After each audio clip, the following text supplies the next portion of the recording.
जिले का जो दौरा करके आते हैं, जो पार्टी ने अपेक्षा की है कि 10 तारीख के पूर्व सभी जिला प्रभारी, संभाग प्रभारी अपने कार्यक्षेत्र का दौरा करें, वहाँ पे मंडलों की, जिलों की बैठक करें, समन्वय स्थापित करें, विभिन्न पार्टी की जो कार्यक्रम है, गतिविधियाँ हैं, उन पे संचालन में मदद करें।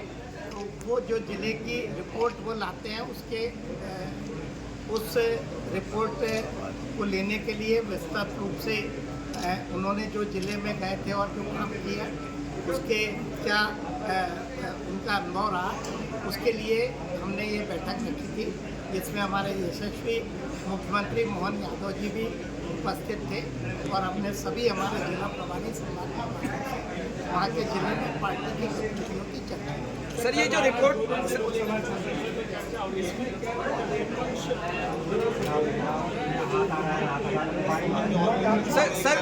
सर ये जो रिपोर्ट आप ले रहे हैं, इस पर क्या कुछ आगे की कार्रवाई होगी? रिपोर्ट जो देंगे, आप जो कह रहे थे प्रभारी ने रिपोर्ट सौंपी है, तो क्या उसको लेकर आगे कुछ देखिए, ये कोई शासकीय प्रक्रिया नहीं है। जिले में पार्टी की गतिविधि कैसी चल रही है, हमारी मन की बात किन बूथों पे नहीं हुई, कहीं पे हमारा मंडल सक्रिय है कि नहीं है, ये सतत चलने वाली हमारी संगठन की गतिविधि है। इसकी चर्चा करते हैं, किसी जिले में अगर कोई निर्णय लेना है तो वो बातचीत करते हैं।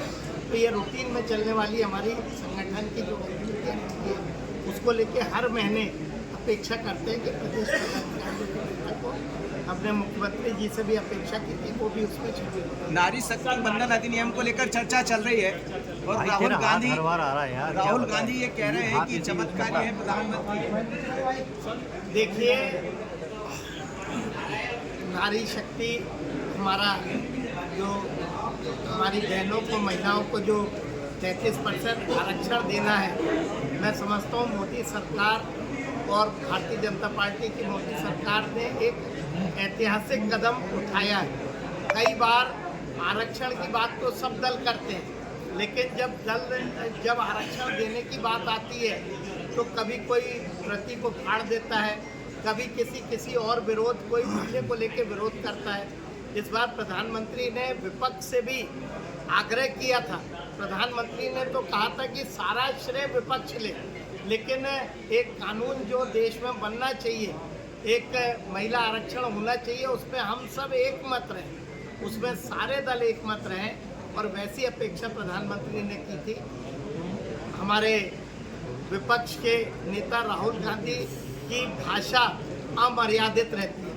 मैं समझता हूँ आज तक देश के इतिहास में अभी तक कोई विपक्ष का नेता ऐसा नहीं हुआ जो इस तरह की भाषा, इस तरह की शब्दावली और इस तरह के आरोप प्रत्यारोप लगाता है।